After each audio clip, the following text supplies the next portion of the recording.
검은 눈물 석유. 작가 김성호는 금융기관에서 딜러로 활동하다가 출판사로 이직했습니다. 작품으로는 청계천, 이순신, 우리의 전통놀이 등이 있습니다. 석유는 어떻게 생기는 걸까? 석유는 땅에서 나는 검은 갈색 기름으로 정제 과정을 거쳐서 만들어진 석유 제품을 통틀어 일컫는 말입니다. 주성분은 탄소와 수소이므로 탄화수소 화합물입니다. 5억 만년 전 지구의 바닷속에 살던 삼엽충들의 사체가 썩으면서 단백질 성분이 흘러나왔습니다. 다시 지구의 압력과 열을 받아 탄화수소라는 액체 물질로 변하게 되었고 이것이 석유였습니다. 석유는 생물이 열과 압력을 받아 변하면서 만들어집니다. 석탄은 식물이 주 재료이고 석유는 동물의 사체가 재료입니다. 전 세계에서 사용하는 석유의 대부분은 중동 지역에서 납니다. 우리나라에서는 원유가 거의 나지 않지만 매장된 천연가스의 양은 풍부한 편입니다. 질문입니다. 석유의 주성분은 무엇인가요? 석유는 무엇을 기준으로 분류하며 어떤 것들이 있나요? 페르시아 사람들은 석유에 가연성이란 특징이 있다는 것을 어떻게 알았나요? 석유와 석탄의 유사점과 차이점은 각각 무엇인가요? 우리나라에는 석유가 나오지 않는 이유가 무엇인가요? 석유를 어떻게 처음 사용하게 되었을까? 인류가 최초로 사용했던 에너지원은 나무였지만 숲이 빠르게 사라져 갔습니다. 다음으로 찾은 것은 석탄이었고 나무보다 5배나 많은 에너지를 얻을 수 있었습니다. 석탄을 연료로 하는 증기기관의 등장은 유럽 사회를 크게 바꾸어 놓았습니다. 공장들이 생기고 물건을 대량 생산하게 되었고 농촌 사람들은 도시로 달려갔습니다. 산업혁명입니다. 영국에서 먼저 일어난 것은 석탄의 힘이었고 석탄이 가장 많이 매장된 나라였습니다. 석유가 전 세계적으로 사용되기 시작한 것은 등유로 쓰이면서부터였습니다. 석유를 발굴하기 전까지 고래기름이 중요한 에너지원이었습니다. 1859년 미국의 에드윈 드레이크는 땅을 깊게 파는 기계를 고안했으며 지하 20m에서 석유를 발견했습니다. 굴착 기술의 발달로 세계 최대의 스핀들콥 유전이 개발되었습니다. 석유의 대량 생산이 가능해지면서 에너지원 1위였던 석탄을 밀어냈습니다. 20세기 미국의 자동차 산업은 기술혁명을 가능하게 만들었고 그 중심에 석유가 있었습니다. 휘발유 시대가 성큼 다가오면서 자동차, 항공기, 선박 같은 거대 산업이 탄생했습니다. 질문입니다. 석탄은 인류 최초의 에너지원인 나무보다 어떤 장점을 가지고 있나요? 석탄과 산업혁명은 어떤 관계가 있나요? 에드윈 드레이크를 석유 시추의 아버지라고 부르는 까닭은 무엇인가요? 석유를 에너지원으로 하는 시대가 시작된 것은 에드윈 드레이크가 개발한 굴착 기계로 석유를 끌어낸 것이 아닌 스핀들톱 유전의 개발부터였습니다. 왜 스핀들톱 유전의 개발이 새로운 시대의 신호탄이라고 할까요? 석유는 우리 생활에 어떤 영향을 미칠까? 석유로 만들어지거나 작동하는 물건들이 수두룩합니다. 버스나 자동차 같은 탈 것, 난방과 취 사용 연료, 각종 가전제품, 옷, 화장품, 의약품에 이르기까지 석유가 쓰이지 않는 곳이 없습니다. 석유를 이용한 폴리에스테르 같은 합성섬유나 석유를 이용해 만드는 플라스틱 제품 등 우리 생활과 아주 밀접하게 연결되어 있습니다. 그래서 우리나라처럼 원유를 수입해서 쓰는 나라는 석유 가격이 올라가면 물가가 오르게 됩니다. 석유의 가격은 수요와 공급보다는 산유국들의 이익과 국제관계의 변화 등에 따라 결정되는 경우가 많습니다. 또 하나의 요인은 세계 경기입니다. 석유 수출기구 오페크는 석유 생산 수출국 대표가 모여 만든 회의체입니다.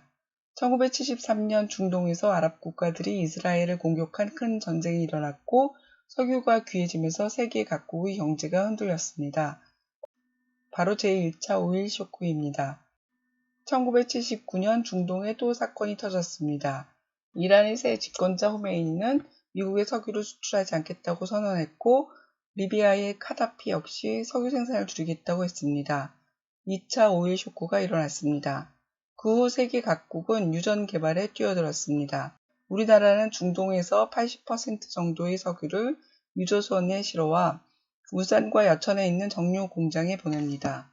정유 공장에서 온도에 따라 증유 작업을 거쳐 석유에서 LPG, 휘발유와 나프타, 등유와 항공유, 경유, 중유와 아스팔트를 추출합니다. 우리나라는 정유 산업의 강국입니다. 2008년 우리나라는 반도체와 승용차보다 기름을 더 많이 해외에 수출했습니다. 질문입니다. 석유가 우리의 의식주를 책임지고 있다고 해도 과언이 아니라고 말했습니다. 사람들은 의식주의 석유를 어떻게 이용하고 있나요? 석유 가격은 어떻게 결정되나요? 석유 가격이 오르면 왜 물가가 오르나요? 1차, 2차 석유 파동이 일어난 이유는 무엇이었나요? 정유 공장에서는 원유를 여러 가지 석유로 분리합니다. 끓는 점에 따라 증류된 각 층에서 나오는 석유는 무엇인가요? 석유를 왜 검은 눈물이라고 할까? 1차 세계대전이 일어나자 석유를 사용한 영국 전함은 뛰어난 성능을 보였습니다. 석탄 전함보다 훨씬 가볍고 연기도 적어 발각되지 않았습니다. 모든 나라들은 강한 군대를 유지하려면 석유가 꼭 필요하다는 걸 알게 되었습니다. 2차 세계대전을 일으킨 히틀러는 석유를 확보하기 위해 유전이 있는 루마니아를 먼저 점령했습니다. 소련은 독일군이 석유를 가져가지 못하게 유전시설을 모두 파괴했습니다. 히틀러는 미국이 연합군에게 줄 유조선을 공격하기 위해 잠수함 유보트를 출격시켜 55대나 가라앉혔지만 미국은 계속해서 유럽으로 석유를 보냈습니다. 독일의 동맹국이었던 일본도 석유 때문에 항복을 했습니다. 미국은 일본으로 석유 수출하는 것을 금지시키자 화가 난 일본이 미국을 기습 공격했습니다. 진주만 공습입니다. 일본이 재빨리 유전이 있는 인도네시아와 말레이시아를 점령했지만 미국은 일본 본토에 원자폭탄을 터뜨렸습니다. 1991년 미국은 이라크에 미사일 폭격을 했습니다. 사담 후세인은 쿠웨이트를 공격했었고 쿠웨이트를 지원한 미군의 공격으로 사담 후세인은 항복을 했습니다. 걸프 전쟁입니다. 걸프 전쟁 이후로 미국은 중동 지역의 석유를 통제할 수 있게 되었습니다. 2001년 미국 뉴욕 무역센터 빌딩에 비행기가 추락했습니다. 9.11 테러 사건이 일어났습니다. 미국은 알카에다라는 이슬람 무장단체를 범인으로 지목했고 아프가니스탄과 이라크를 공격했습니다. 미국의 승리로 끝난 2차 걸프 전쟁입니다. 미국이 이라크를 공격한 진짜 목적은 사실상 무기가 아닌 검은 황금이자 검은 눈물인 석유였습니다. 질문입니다. 석유를 왜 검은 눈물이라고 부르나요? 1차 대전에 참가한 나라들은 연료를 석탄에서 석유로 대체하기 시작했습니다. 석유의 장점은 무엇이었나요? 독일군이 소련을 침공했지만 한 방울의 석유도 얻지 못한 이유는 무엇인가요? 유보트는 어떤 기능을 하던 잠수함인가요? 일본이 석유 때문에 항복을 했습니다. 왜 석유 때문인가요? 1차 걸프전은 어떻게 일어나게 되었나요? 걸프전의 결과는 무엇인가요? 이슬람 무장단체의 비행기가 미국 뉴욕의 무역센터 빌딩에 추락한 이유는 무엇인가요? 석유는 환경 파괴의 주범일까? 석유와 석탄 같은 탄화수소 에너지를 사용하면 할수록 이산화탄소가 많아지며 이것은 지구온난화의 원인입니다. 1997년 세계 사람들이 일본에 모여 이산화탄소 배출량을 감소하는 데 노력하자고 약속했고 약속을 정리한 것이 교토 의정서입니다. 하지만 실패로 돌아갔습니다. 이산화탄소를 줄일 수가 없었기 때문입니다. 원유가 바다에 버려지는 것은 생물체와 환경에게 독약을 마시게 하는 것과 같습니다. 유조선의 기름 유출 사고는 1년에 5번이나 일어나고 있습니다. 서해 태안 앞바다의 사건도 그 중에 하나입니다. 질문입니다.